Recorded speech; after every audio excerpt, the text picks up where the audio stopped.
Seigneur, que la parole semée dans nos vies, arrosée de l'Esprit, porte fruit, que nos vies soient une bénédiction pour notre monde. Amen.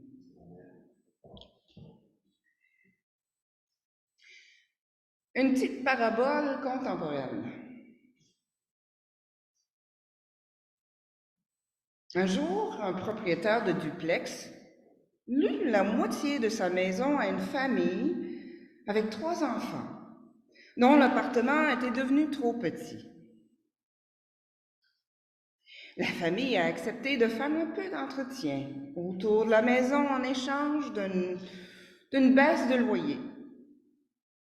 Les locataires étaient tellement reconnaissants que le premier hiver, la neige a été enlevée et le sel répandu en un temps record. Au printemps, voulant prendre aussi bien soin des plates-bandes, tout pouce qui se pointait le bout du nez a été ramassé, arraché aussitôt. Plus de mauvaises herbes, ni de fleurs. Il voulait bien faire, mais il n'avait pas assez d'expérience pour distinguer entre une mauvaise herbe et une fleur. Et puis, même pour nous qui avons peut-être un peu plus d'expérience, c'est pas toujours évident.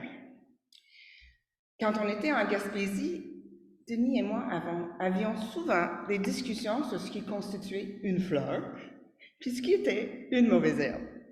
Et pour les enfants, j'ai apporté ce que j'ai ramassé en chemin, non pas, en fait, oui, chez les voisins.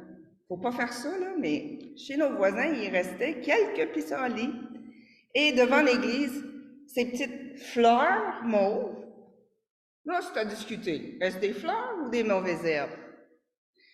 Il y a dans le gros bouquet les mêmes fleurs mauves dans le bouquet de fleurs en arrière.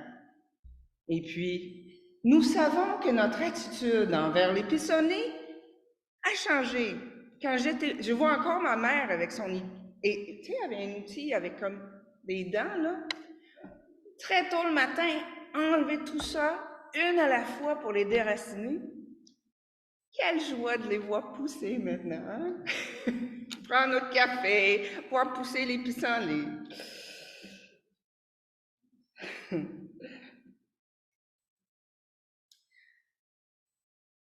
Nous le savons maintenant. C'est réducteur de penser que les pissenlits sont inutiles, qu'ils ne sont qu'une nuisance dont il faut se débarrasser pour que de belles fleurs et une belle pelouse prennent toute leur place. De peur qu'en ramassant l'ivrée, vous ne déraciniez le blé avec elle. Laissez l'un et l'autre croître ensemble.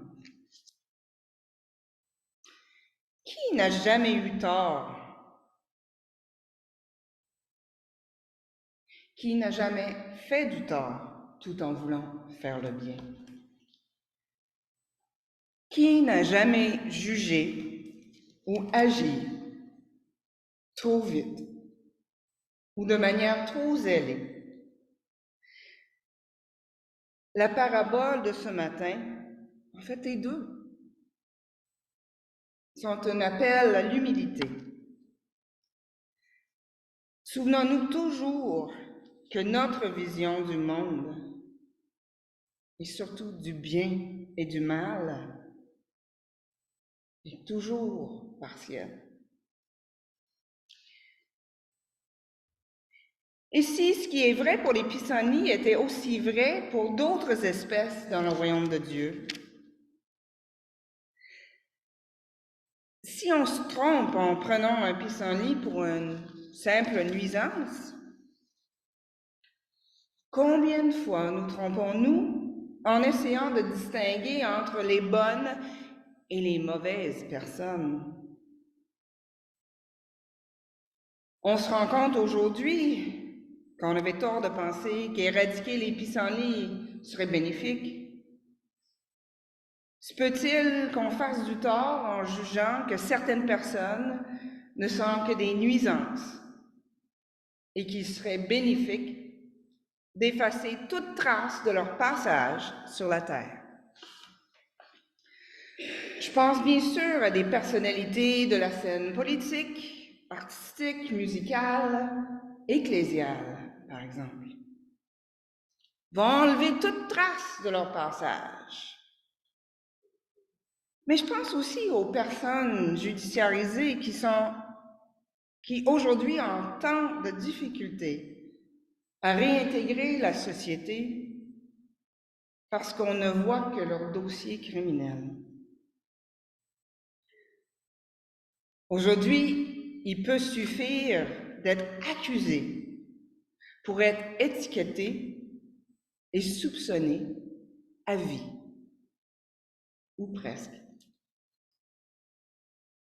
Et que dire de notre façon de juger et de nous condamner nous-mêmes? Nous sommes si souvent nos pires ennemis. Généralement, je dirais que les gens que je côtoie voient plus le côté mauvais herbe que le côté fleur sauvage, pollinisateur, des pissenlits dans le jardin de leur vie. Mais c'est une vision réductrice.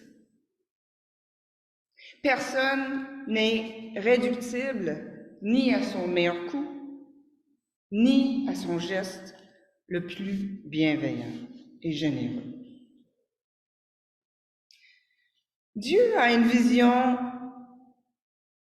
plus globale, plus large et plus bienveillante des choses et des personnes. Pour le constater, nous n'avons qu'à penser à certains héros de la Bible. Il y a bien sûr Moïse, le meurtrier et libérateur, et le roi David, coupable d'agression sexuelle et de complot pour meurtre. Et puis, ce matin, il y a Jacob. Aujourd'hui, nous le croisons sur la route d'Aaron. Ce n'est ni l'autoroute des vacances, ni un chemin de pèlerinage. Ce n'est ni un temps de sabbat, ni un temps de ressourcement. Jacob ne cherche pas Dieu. Il cherche à sauver sa peau. Après avoir dupé son frère Ésaü pour s'emparer de ses droits de fils aîné, Jacob a dupé son père pour que ce dernier lui donne la bénédiction qui revenait à Ésaü. Ésaü, furieux, se jure de tuer son frère dès que leur père mourra. Ouf, tu parles d'une famille dysfonctionnelle. Et ce Jacob, on dirait une vraie mauvaise herbe. Rien à faire. Jacob part se réfugier chez son oncle. En chemin, le coucher du soleil le surprend et il doit s'arrêter pour la nuit. L'endroit où il s'installe n'est pas des plus accueillants. La traduction de la Bible que nous avons entendue ce matin dit que Jacob a pris une pierre et en fit son chevet. Selon certains biblistes, une autre traduction possible serait « il prit une pierre et la mit à sa tête », c'est-à-dire qu'il plaça la pierre de façon à ce qu'elle lui protège la tête. Mais que cette pierre ait servi d'oreiller ou de mesure de protection importe peu. Le message est clair. C'est loin d'être le plus chic des gîtes du coin. On serait bien mieux chez Pierre et Jean-Yves.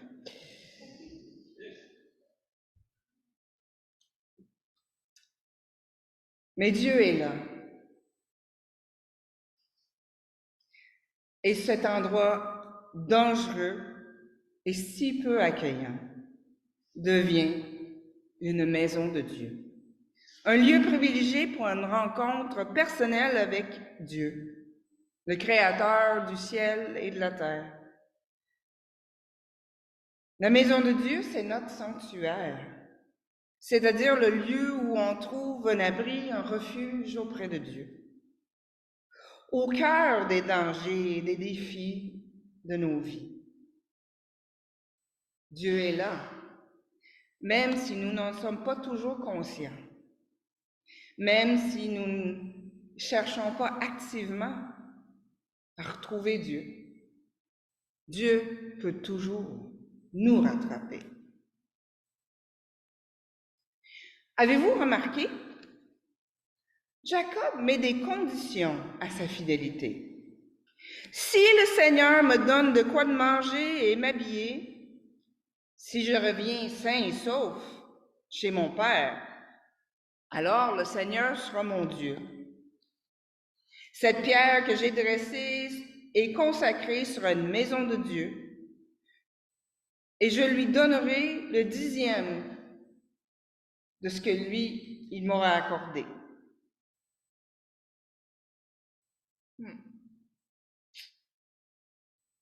Pas mal de conditions, en fait. Peu importe. Dieu, lui, ne met pas de conditions à son amour et à sa fidélité. Et Dieu tient sa promesse d'être près de son peuple, de le protéger et de lui donner la vie en abondance, de génération en génération, jusqu'à nous. Dieu nous dit à nous toutes et tous, « Vois, je suis avec toi et je te garderai partout où tu iras. » Il n'y a pas de si rattaché aux promesses de Dieu. Dieu agit en nous, pour nous, non selon nos mérites, nos attitudes, nos comportements, mais selon son amour et sa grâce qui sont répandus dans nos cœurs.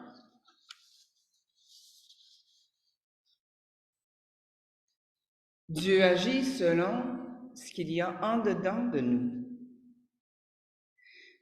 Seigneur, tu m'as scruté et tu sais tout de moi. Dieu sait ce qui est au-dedans de nous. Aussi, Dieu connaissait-il Jacob mieux que Jacob se connaissait lui-même. Il en va de même pour nous. Dieu savait d'avance ce qui est au fond de Jacob, cet homme qui fuyait, se cachait. Dieu savait qu'il avait en lui la force et le courage de lutter avec Dieu et avec les hommes et d'en sortir grandi. Dieu savait la transformation éventuelle de Jacob en Israël. Dieu nous connaît, nous aussi, de la même manière. Vois, je suis avec toi et je te garderai où tu iras. Je ne t'abandonnerai pas jusqu'à ce que j'ai accompli ma volonté pour ta vie. Cette promesse nous est faite sans condition, mais elle nous confère, comme elle a conféré à Jacob et à sa descendance avant nous, une responsabilité. En toi et ta descendance seront bénies toutes les familles de la terre. C'est la promesse que Dieu a déjà faite à Abraham. Dieu n'oublie jamais ses promesses. Jacob ne sera pas qu'une seule simple mauvaise herbe quand il vaudrait mieux se débarrasser pour toujours. Et il y a un peu de fleurs sauvages, pollinisateurs en nous aussi, nécessaires même au plan éternel de Dieu. Dieu sème en nous toutes et tous un potentiel, le potentiel d'être une bénédiction, d'être bienfaisant pour les autres.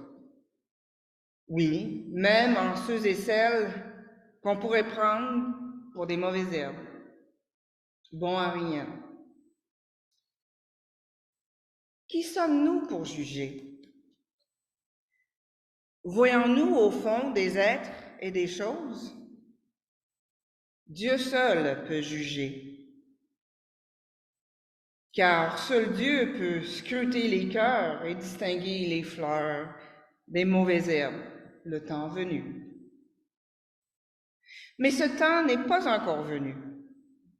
Ce que nous voyons aujourd'hui en nous, dans les autres, dans le monde, ce ne sont que les pousses qui se pointent le bout du nez. Dieu n'a pas fini de nous surprendre. Par sa grâce, comme pour les pissenlits, comme pour Jacob, et Moïse, et David, et tous les autres. Sans doute, y aura-t-il beaucoup de mauvaises herbes qui vont s'avérer être des fleurs des champs, pollinisateurs.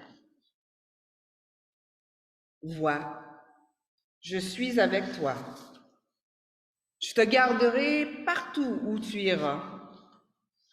Je te ferai revenir vers cette terre, car je ne t'abandonnerai pas jusqu'à ce que j'ai accompli tout ce que j'ai dit.